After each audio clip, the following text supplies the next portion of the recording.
नमस्कार दोस्तों, सर जी क्लासेस में आपका स्वागत है। तो हम लोग कंप्यूटर प्रोग्रामिंग का जो सब्जेक्ट है ये हम लोग कवर करेंगे। आपका जो RRB JE electronics and engineering में जो आपका आएगा, तो ये से देखिए आपका जो क्वेश्चन काफ़ी ज़्यादा आते हैं। तो ये जो है आपको अच्छे से कवर करना है। और बाकी देखिए जो भी आपके हो चुके हैं तो उसका जो है लिंक हमने दिया हुआ है। जो भी सब्जेक्ट आपके हुए हैं तो प्लेलिस्ट का लिंक है, आप लोग वहाँ जाकर जो है आप लोग सारे वीडियो आप लोग देख सकते हो। तो देखिए दोस्तों, अगर आप लोग इस एग्जामिनेशन का अच्छे से आप प्रिपरेशन अगर कर रहे होगे तो इसके लिए देखिए हमने जो एक पूरा कंप्लीट कोर्स भी लॉन्च किया हुआ है, जो कि आपका इलेक्ट्रॉनिक्स एंड इंजीनियरिंग का जो पोर्शन है आपका। तो इसमें देखिए जो आपके जितने भी 10 सब्जेक्ट मेंशन किए गए हैं, तो इसमें देखिए आपको टॉपिक वाइज सभी सब्जेक्ट के लेक्चर्स तो आपको मिलेंगे ही। इसके साथ में सभी सब्जेक्ट का पीडीएफ भी आपको जो इसी कोर्स के अंदर आपको प्रोवाइड किया जाएगा। तो इसके लिए आपको ऐप डाउनलोड करना है सर जी क्लासेस के नाम से। इसका लिंक देखिए आपको जो है डिस्क्रिप्शन बॉक्स में मिल जाएगा। तो देखिए इसमें जो है आपके जो टोटल जो 10 सब्जेक्ट आपके दिए गए हुए हैं, तो ये सभी के सभी जो है आपका कंप्लीटली कराया जाएगा विथ टॉपिक वाइज, और साथ में क्वेश्चंस भी कराए जाएंगे टॉपिक वाइज में। और आपको इसके साथ पीडीएफ भी जो प्रोवाइड कर दिया जाएगा। तो ये तो आपका जैसे कि देखिए केवल टेक्निकल पोर्शन का था। अगर आप लोग अभी अवेल करना चाहोगे तो इसमें देखिए आपको ये प्राइस पे करने की जरूरत नहीं है। अभी देखिए डिस्काउंट चल रहा है फ्लैट 20% का। न्यू ईयर के रूप में जो है आपको ये दिया जा रहा है, तो आप लोग ये कोड अप्लाई करना सर जी 2025 का at the time of buying. तो वहाँ पे जो है आपको 20% का एडिशनल डिस्काउंट आपको और मिल जाएगा। इसके साथ में अगर आप लोग टेक्निकल नॉन टेक्निकल दोनों का भी एक साथ करना चाहते हो तो इसके लिए जो है केवल 100 रुपीज़ ज़्यादा आपका यहाँ पर है। तो आप लोग जो है इसमें भी इनरोल्ड होकर अपना अच्छे से तैयारी आप लोग कर सकते हो। इसमें भी देखिए आपको सभी जो सब्जेक्ट आपके दिए गए हैं टेक्निकल और नॉन टेक्निकल का, जिसमें कि आपका टेक्निकल के जो 10 सब्जेक्ट हैं आपके, और जो नॉन टेक है इसमें आपका जैसे इन्वायरमेंट, कंप्यूटर का, फिजिक्स, केमिस्ट्री और जनरल अवेयरनेस का है। तो सभी का देखिए पूरा complete topic wise with questions, और साथ में पीडीएफ जो है आपको प्रोवाइड किया जाएगा इसके साथ में। तो आप लोग एक पूरा कंप्लीट अच्छे से तैयारी करना चाहते हो तो आप लोग जो है ऐप डाउनलोड कर लेना। यहाँ पे आपको टू द पॉइंट पढ़ाया जाएगा, कोई भी आलतू फालतू चीज़ ऐसा नहीं रहता है कि हम यहाँ पे कवर कराते हैं आपके लिए। और साथ में कूपन कोड अप्लाई आप लोग करना भूलना नहीं, इससे जो है आप लोगों को जो है 20% का एडिशनल डिस्काउंट आपको मिल जाएगा। इसके साथ में अगर आप लोग अलग से भी नॉन टेक्निकल करना चाहते हो तो सारा फैसिलिटी हमने दिया हुआ है। बट आपको ये कोड अप्लाई कर लेना है, अभी ऑफर ये चल रहा है आपका, तो ये लिमिटेड टाइम के लिए है। तो आप लोग जो है कोड अप्लाई करके अपना बेनिफिट इसमें ले सकते हो। तो यहाँ पे देखिए अगर बात करते हैं हम लोग सिलेबस की, जो इन्होंने कंप्यूटर प्रोग्रामिंग के अंदर में मेंशन किया था आपका, जो इन्होंने दिया था, तो इसमें देखिए यहाँ पे जो है इन्होंने मेंशन किया था कि प्रोग्रामिंग का जो कॉन्सेप्ट है ये क्या क्या है, इससे रिलेटेड आपके जो है आपको स्टडी करनी है। इसके बाद जो है इन्होंने दिया था आपका fundamentals of C and C plus plus का। तो हम जो है इसी अकॉर्डिंग में ही ऑर्डर में जो है डिस्कस कराएंगे यहाँ पे। फिर इसके बाद देखिए ऑपरेटर जो होते हैं सी और सी प्लस प्लस के, ये हम लोग डिस्कस करेंगे। फिर देखेंगे कंट्रोल स्टेटमेंट, जैसे कि कंट्रोल स्टेटमेंट होते हैं जंप, रन, गो टू, ये सब जो होते हैं। तो ये सब जो है किस तरीके से एप्लीकेशन में आते हैं, उनका यूज़ कहाँ पे होता है, तो ये सब जो है आपको स्टडी करने हैं। फिर इसके बाद फंक्शंस के बारे में, फिर एरे, स्ट्रिंग एंड पॉइंटर्स के बारे में। इसके बाद जो है फाइल स्ट्रक्चर, डेटा स्ट्रक्चर और फिर डीबीएमएस है। तो ये सब देखिए टॉपिक जो है आपके काफ़ी इंपॉर्टेंट है। क्वेश्चन जो है आपका इनसे पूछा गया हुआ है। एटलीस्ट आप मान के चलो कि 8 से 10 क्वेश्चन आपका है, तो इस टॉपिक को जो है आपको अच्छे से कवर करना है। तो और इसमें खासकर डीबीएमएस सबका सबसे इम्पोर्टेंट है। तो हम लोग जो है यहाँ पे देखेंगे एक सीक्वेंस में, और आप लोग जो है अच्छे से कवर करना जो भी आपको हम प्रोवाइड करेंगे यहाँ पे, जो कोर्स में आपको प्रोवाइड कर रहा है आपके अंदर भी, तो वो जो है आपका एक सीक्वेंस में चलेगा। आप लोग उसी ऑर्डर में देखना, इससे आपको देखिए ज़्यादा बेनिफिट मिलेगा और आपको अच्छे से समझ में भी आएगा। और पीडीएफ देखिए ऑलरेडी हमने पूरा इसका कंप्लीट प्रोवाइड कर दिया है ऐप के अंदर में। तो उससे आप लोग रिवीजन भी करते चलना साथ साथ में, और एडवांस में भी आप पढ़ सकते हो तो आप लोग पढ़ लेना। इससे जो है आपको दोबारा जब आप यहाँ पे स्टडी करोगे इससे आपको और अच्छे से समझ में आपको आएगा। तो देखिए कंप्यूटर प्रोग्रामिंग के बारे में अगर हम लोग यहाँ पे इसका देखेंगे कि ये होता क्या है, और साथ में जो है इसका ज़रूरत क्यों पड़ी, और साथ में जो है इसके कॉन्सेप्ट इससे रिलेटेड क्या क्या है, और डेवलपमेंट किस तरीके से जो है बिगनिंग से लेके अभी तक किस तरीके से हुए, क्या क्या डेवलपमेंट आए। तो ये सारा कुछ जो है हमको स्टडी करना है इसके अंदर में। तो देखिए कंप्यूटर प्रोग्रामिंग जो है ना, तो ये एक प्रोसेस होता है एक्चुअली में। अब जैसे कि कोई भी कंप्यूटर प्रोग्राम डिजाइन किया जाता है, अब प्रोग्राम आपका जैसे किया जाता है कंप्यूटर प्रोग्रामिंग के अंदर में ही, तो उसका किस तरीके से डिजाइनिंग होती है, बिल्डिंग होती है, और कैसे जो है कंप्यूटर प्रोग्राम का उसको एग्जीक्यूटेबल बनाए जाते हैं। तो इससे जो है आपका कंप्यूटर प्रोग्रामिंग के अंदर में ही ये सारा कुछ किया जाता है। और फिर एक कंप्यूटिंग टास्क कोई भी परफॉर्म करनी होती है ना, तो वो जो है आपका कंप्यूटर प्रोग्राम बनाने के बाद ही होता है। तो कंप्यूटर प्रोग्रामिंग आपका एक तरीके से आप मान लो कि ये जो है आपका एक सॉफ्टवेयर का ही हिस्सा होता है। कंप्यूटर में जो भी टास्क आप परफॉर्म करते हो, तो एक्चुअली में कंप्यूटर प्रोग्राम पहले ही से उसके अंदर में हुए रहते हैं सॉफ्टवेयर का, या फिर जो है चाहे कोई भी चीज़ आप करना चाहते हो, तो ये सब जो है कंप्यूटर प्रोग्रामिंग के थ्रू ही किया जाता है। तो देखिए प्रोग्रामिंग जैसे की जाती है ना, तो इसके अंदर में जो है बहुत सारे जैसे टास्क होते हैं। पहले ये क्या क्या जो है करने होते हैं प्रोग्रामिंग डिजाइन करने के लिए। तो सबसे पहले देखिए इसमें जो है आपका एनालिसिस किया जाता है। इसके बाद जो है एल्गोरिदम जनरेट किया जाता है। फिर से जो है एल्गोरिदम का प्रोफाइलिंग किए जाते हैं। और इसके साथ में किस तरीके से जो है उसका रिसोर्स का अच्छे से कंजप्शन हो, और साथ में एक्यूरेसी जो है ये भी होनी चाहिए। तो ये सब चीज़ जो है आपका किए जाता है। ये सब टास्क जो होते हैं प्रोग्रामिंग में आपके इन्वॉल्व होते हैं। अब बाकी देखिए जो एल्गोरिदम है, मेन जो है इसका एल्गोरिदम कि किस एल्गोरिदम के बेसिस पे जो है ये प्रोग्राम आपका बनाया जाएगा, किस तरीके से जो है एग्जीक्यूटेबल होगा उसका। तो जो एल्गोरिदम का इम्प्लीमेंटेशन जो होती है ना, जो आपका ये प्रोग्रामिंग लैंग्वेज के अंदर में जो चूजन किए जाते हैं, तो उसको बेसिकली बोलते हैं हम लोग कोडिंग। मतलब कोडिंग जो एक तरीका आपका हो गया यहाँ पे एक एल्गोरिदम का ही, मतलब कि जो कोई एल्गोरिदम को इम्प्लीमेंट हमने किया हुआ है यहाँ पे प्रोग्रामिंग लैंग्वेज को, उसको चूज करने के लिए, तो बेसिकली इसी को बोलते हैं हम लोग कोडिंग। तो मेनली देखिए कोडिंग के थ्रू ही जो है प्रोग्रामिंग किया जाता है। जैसे कि अगर असेंबली लैंग्वेज का अगर आप देखोगे, तो उसमें असेंबली कोड्स होते हैं। तो उसके अंदर में सबका अपना अपना डेफिनेशंस या फंक्शंस होते हैं, उसी के अकॉर्डिंग उस कोड को पर्टिकुलरली यूज किया जाता है। तो यहाँ पे देखिए जो कोडिंग रहता है ना, तो कोडिंग में जो है आपका एक होता है कि ह्यूमन रीडेबल फॉर्मेट में, और एक होता है मशीन कोड में आपका। तो जो प्रोग्राम लिखता है प्रोग्रामर, प्रोग्रामर यहाँ पे कौन हो गया, जो प्रोग्राम को लिखता है। जैसे कोई सॉफ्टवेयर इंजीनियर ही आपका हो गया। तो जो प्रोग्राम लिखा जाता है आपका एक से अधिक लैंग्वेजेस में, तो उसको बोलते हैं हम लोग सोर्स कोड बोलते हैं हम लोग। सोर्स कोड मतलब बोलते हैं कि ऐसा कोड जो कि अंडरस्टैंडेबल हो हमारे लिए, मतलब ह्यूमन जो है उसको रीड कर सके, तो वो होता है आपका सोर्स कोड। तो ये जो है आपका एक या एक से अधिक लैंग्वेजेस में भी इसको लिखा जा सकता है। जनरली देखिए ऐसे इंग्लिश में रहता है, लेकिन और भी जो कंट्री जैसे अपने देश के जो होते हैं, तो वो अपने लैंग्वेज में भी जो है इसका कोडिंग करते हैं। तो इस तरीके से ये क्या होता है प्रोग्रामर के ऊपर में निर्भर करता है आपका यहाँ पर ये, रादर देन कि मशीन कोड में लिखे। क्योंकि देखिए मशीन कोड तो आपका सिर्फ को मशीन समझेगा, कंप्यूटर समझेगा, 0 1 के फॉर्म में रहते हैं यहाँ पे। तो इसको देखिए मशीन कोड में अगर आप कोई प्रोग्रामिंग किया जाएगा, तो जाहिर सी बात है वो काफ़ी डिफिकल्ट होगा अंडरस्टैंड करना। तो मेनली जो है तो आपका सोर्स कोड में ही रहता है, जो कि मशीन कोड आपका सीपीयू के द्वारा सीपीयू परफॉर्म होता है। बट जो प्रोग्रामिंग की जाता है तो आपका सोर्स कोड के फॉर्म में ही रहेगा। तो इस तरीके से देखिए जो कंप्यूटर प्रोग्राम है आपका, तो ये जैसे कि कंप्यूटर प्रोग्रामर के द्वारा लिखा जाता है ना, तो ये जो है प्रोग्रामिंग लैंग्वेज का यूज़ करके ये सारा चीज़ करते हैं। तो अब देखिए कि प्रोग्राम जैसे कि अगर कोई प्रोग्रामर लिख रहा है, तो ये जो है आपका ह्यूमन रीडेबल फॉर्मेट में आपका होना चाहिए, और वो भी सोर्स कोड। तो सोर्स कोड वही हो गया कि जो जो रीडेबल फॉर्मेट में हो आपका। और बाकी देखिए जो कंपाइलर जो है, जो मतलब कि डिराइव करता है ना आपका, तो वो जो है क्या करेगा वहाँ पे कि वो मशीन कोड में फिर आगे जो है उसको कर देता है, मतलब सोर्स कोड को ऑब्जेक्ट कोड में बदलना यहाँ पे। तो इस तरीके से सबका अपना अपना फंक्शंस होता है, ये सब यूज़ होते हैं इंटरमीडिएटरी के रूप में। तो यहाँ पे कंपाइलर इंटरप्रेटर ये सब जो है या फिर असेंबलर ये बाद में यूज़ किए जाते हैं। लेकिन जो प्रोग्राम है आपका, तो वो ह्यूमन डेबल फॉर्मेट होना चाहिए, यानी कि सोर्स कोड के फॉर्म में आपका होना चाहिए। तो इस तरीके से प्रोग्राम जो रहता है उसमें आपके जैसे कि कोड रहते हैं, तो कोड के अंदर में बहुत सारे इंस्ट्रक्शंस आपके हो सकते हैं, जो कि उनको एग्जीक्यूट किया जाता है यहाँ पे। तो इस तरीके से देखिए जो प्रोग्रामिंग लैंग्वेज लिखा जाता है ना, कंप्यूटर प्रोग्राम जो आपका रहता है यहाँ पे, तो अगर उसको जैसे मान लीजिए एग्जीक्यूट अगर करनी है, तो उसके लिए हमें इंटरप्रेटर की ज़रूरत तो पड़ेगी ही।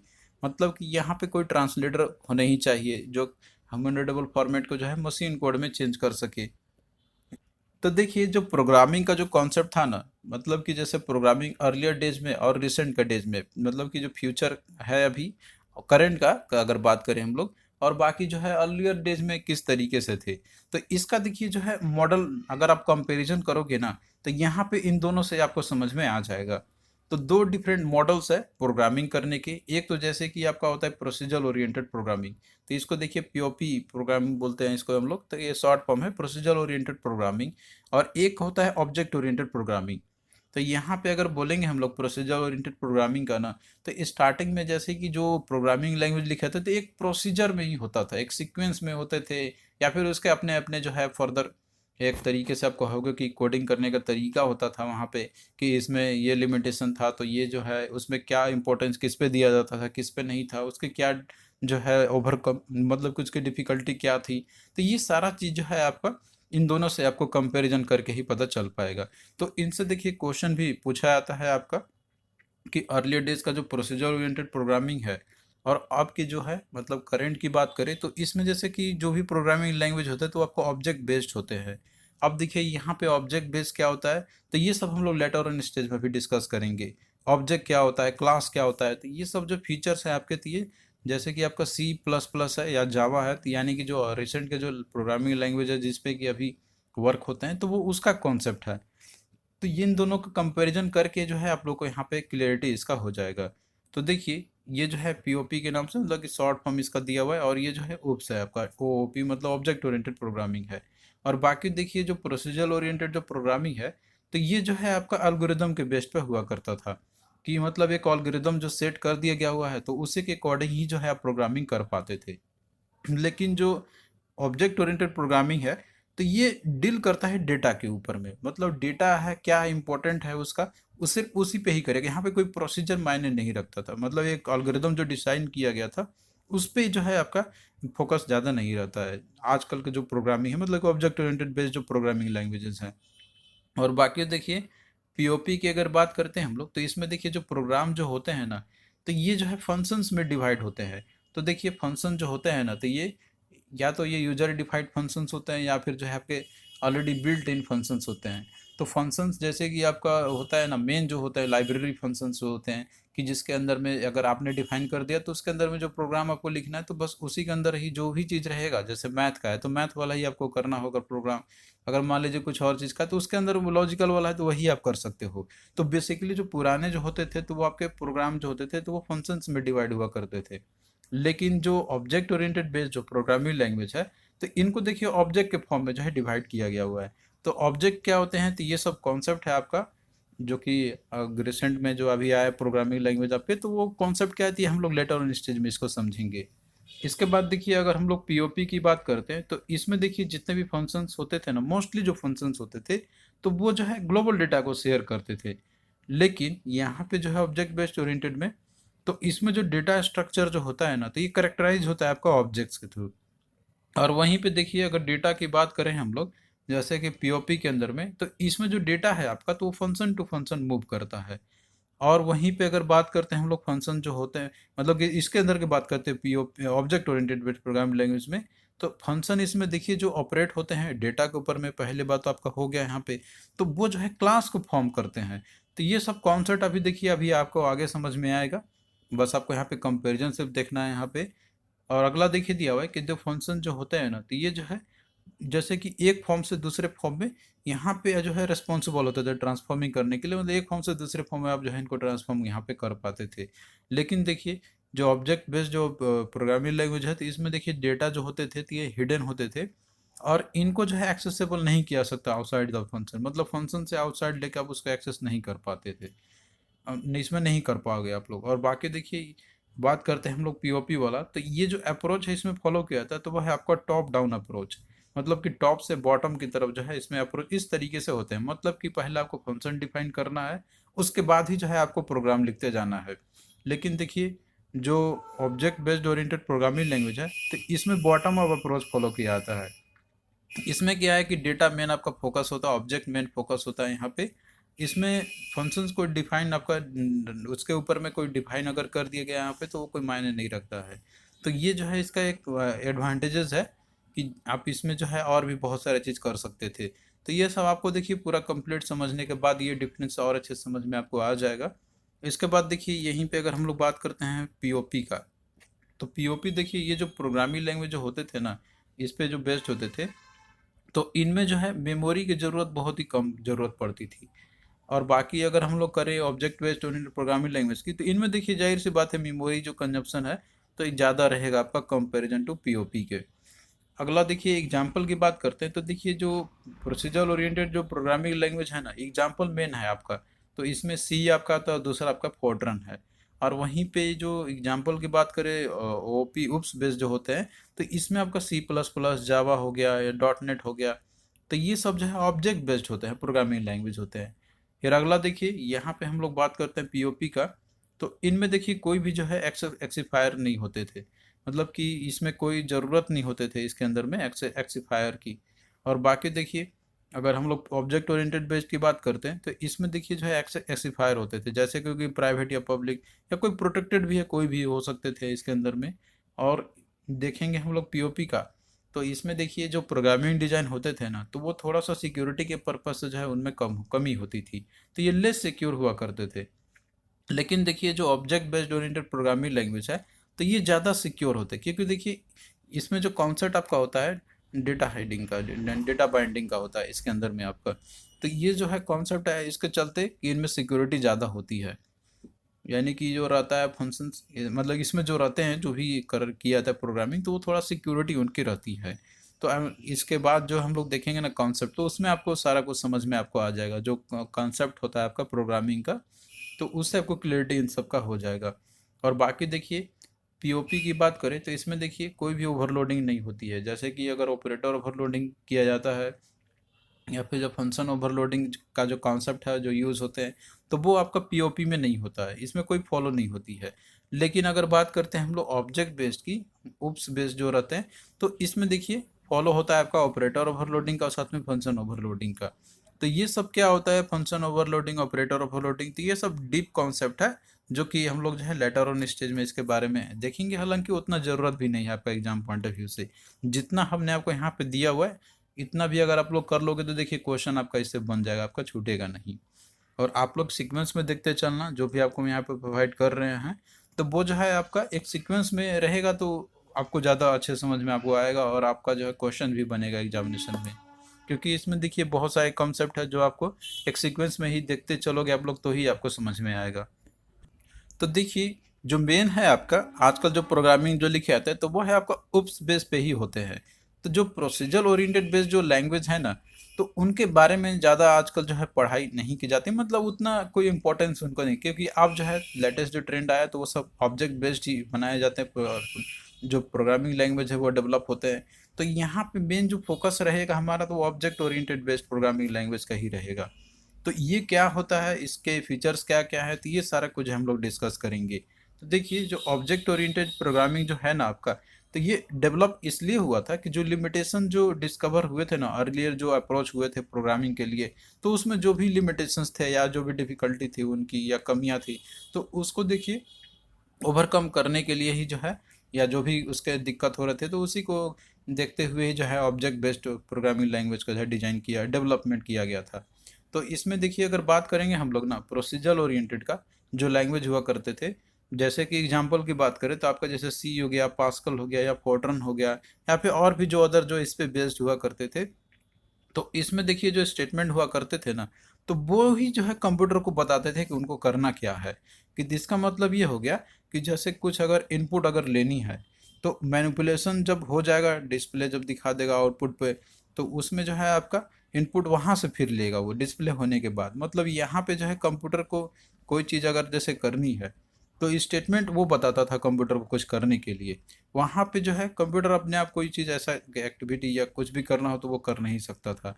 तो इस तरीके से जो प्रोग्राम जो होते थे इसके अंदर में, तो यहाँ पे केवल लिस्ट ऑफ इंस्ट्रक्शंस हुआ करते थे। अब जैसे कोई अगर वेरी स्मॉल प्रोग्राम भी है ना, तो उसके लिए कोई एक प्रिंसिपल ऑर्गेनाइज करने की ज़रूरत नहीं पड़ती थी इसके लिए। अब लेकिन देखिए प्रोग्राम अगर मान लीजिए कि अगर बड़ा होता गया, तो इसमें क्या होता था कि एक सिंगल लिस्ट ऑफ इंस्ट्रक्शन जो आपका रहता था ना, तो वो अनवाइडल हो जाता था एक्चुअली में, तो उसका यूज़ ज़्यादा नहीं हो पाता था।